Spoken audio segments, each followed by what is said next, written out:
तू घबरा मत। तू क्यों डरता है? कुछ नहीं होगा बेटा, कुछ नहीं होगा मुझे। अब तू जा, खेतों का काम बहुत पिछड़ा हुआ है पहले से ही, जाके थोड़ा देख। हाँ बेटा, जा। ठीक है बाबूजी, जा बेटा, आप आराम करिए। जा बेटा।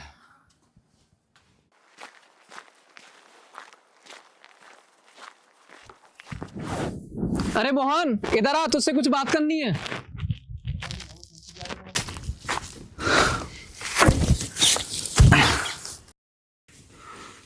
हाँ राम, बोल क्या बात है? आज बहुत परेशान लग रहा है। यार मोहन, बाबूजी की बीमारी बढ़ती जा रही है।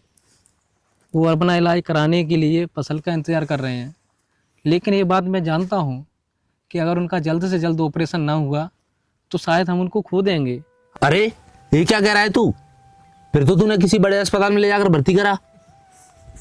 मैं भी यही चाहता हूँ मोहन, लेकिन मेरे पास इतना पैसा नहीं है कि मैं बाबूजी का इलाज करा सकूँ। देख राम, मैंने अभी अपनी फसल बेची है।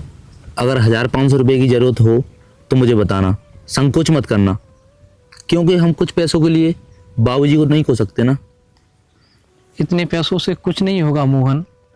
डॉक्टर ने बोला है अगर ऑपरेशन करना पड़ा तो 1.5 से 2 लाख रुपए का खर्चा आएगा। अरे इतने पैसे तू कहाँ से लाएगा? हम दोनों भाइयों ने फैसला किया है कि हम अपनी ज़मीन को बेच देते हैं और बाबूजी का इलाज करा लेते हैं। अरे जमीन को बेचना क्या सही रहेगा राम? और क्या बाबूजी इसके लिए मान जाएंगे? मोहन, मानेंगे तो नहीं, लेकिन इसके अलावा हमारे पास कोई उपाय भी तो नहीं है, इसलिए उन्हें मनाना पड़ेगा। तभी तो मैंने तुझे बुलाया है। तू मेरे साथ घर चल, बाबूजी से बात करते हैं, शायद वो मान जाएं। चल, तू कहता है तो बात करके देख लेते हैं।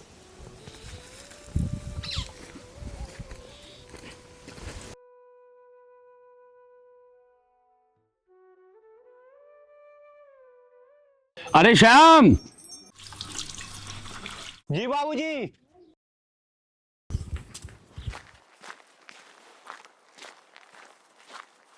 हाँ बाबूजी, कुछ कह रहे थे बाबूजी? अरे बैठ श्याम। तुमने कुछ खाया कि नहीं बेटा सुबह से? हाँ बाबूजी, हमने खा लिया। आप भी कुछ खा लेते। नहीं बेटा, मेरा खाने का कुछ मन नहीं कर रहा है। तो एक काम कर। जी बाबूजी। वो चने रखे होंगे जो कल राम लाया था, याद है तुझे? जी बाबूजी। उनको थोड़े से ले आ। जी बाबूजी। उन्हीं को खा के पानी पी लूँगा मैं तो। जा बेटा। जी बाबूजी। जा।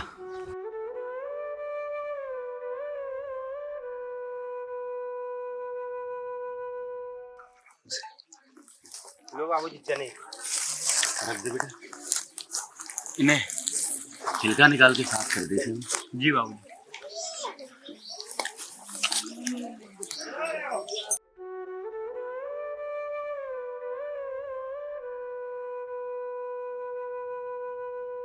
बेटा श्याम, जी बाबूजी। मेरी बीमारी ने इस घर को और राम को, दोनों को तोड़ दिया है। वो बेचारा अकेला पड़ गया है। तो गोपाल के साथ घूमता रहता है, उसका थोड़ा सहयोग किया कर बेटा। जी बाबूजी। खेतों में थोड़ा काम देख लिया कर, है ना?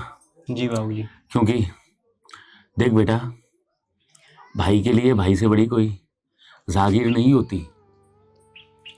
मैंने कई बार गांव में देखा है, भाई भाई एक हाथ जमीन के लिए जिंदगी भर तक लड़ते रहते हैं, और उस जमीन के साथ लड़ते लड़ते लड़ते लड़ते दोनों मर जाते हैं, और वो जमीन यहीं की यहीं पड़ी रहती है। भाई को भाई से लड़ना शोभा नहीं देता बेटा। तेरा भाई तुझे बहुत चाहता है, वो जैसा कहे उसके साथ हमेशा रहना। जी बाबूजी। क्योंकि जहाँ भाई भाई लड़ते हैं, दुनिया उनका फायदा उठाती है बेटा। और हमेशा अपने भाई के साथ रहना। जी बाबूजी। मैं दुनिया में रहूं या न रहूं, और ये तो मैं भी जानता हूं कि जिंदगी भर का ठेका कोई नहीं लेके आता बेटा। मैं तेरा पिता हूँ, तेरे साथ जिंदगी भर तक नहीं रह सकता। वो तेरा भाई है, तेरे साथ मुझसे ज़्यादा रहेगा।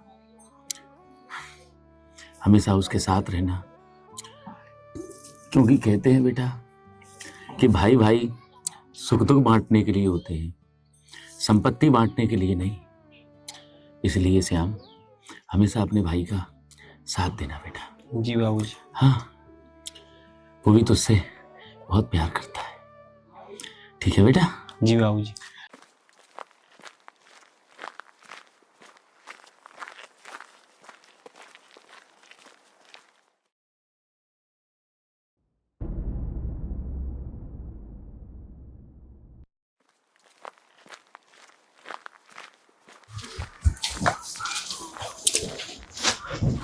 अरे आ गए तुम लोग।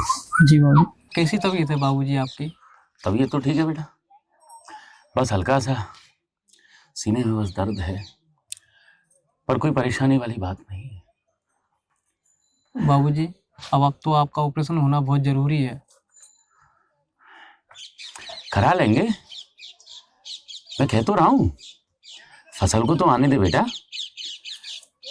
बाबूजी, फसल की रिपोर्ट से कुछ नहीं होगा। ऑपरेशन के लिए 1.5 से 2 लाख रुपए का खर्चा आएगा। ये किसने कहा तुझसे कि 1.5 से 2 लाख रुपए का खर्चा आएगा?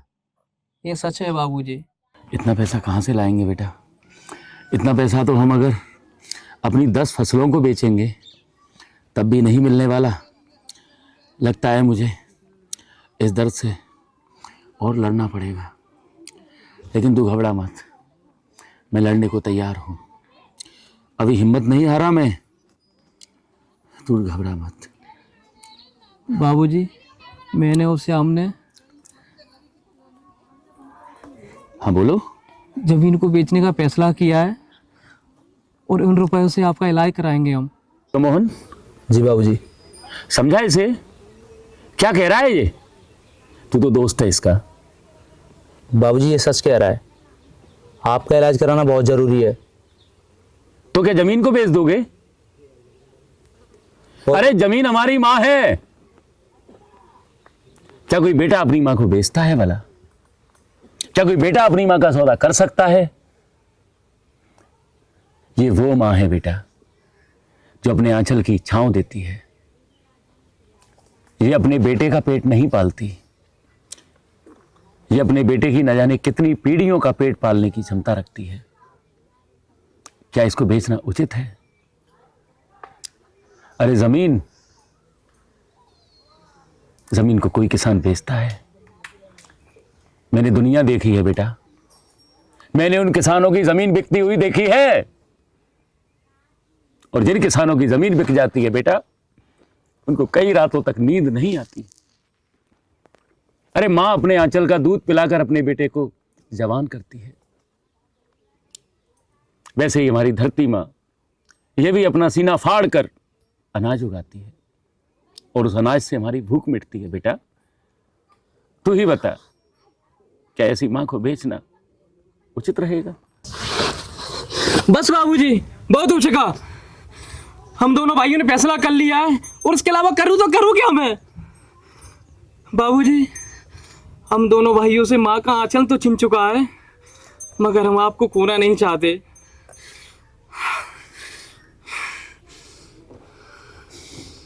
लेकिन बेटा,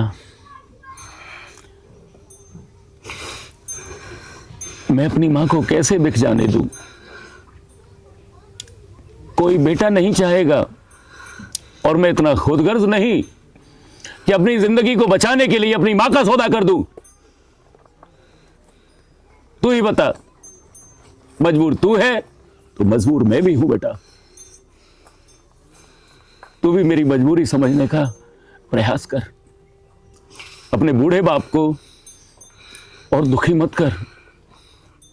अगर मेरी जमीन बिकी तो अगर मैं 4 दिन जीऊंगा तो बेटा मैं 4 घंटे भी नहीं जी सकता। ऐसा मत कर बेटा, ऐसा मत कर। क्या हुआ बाबूजी?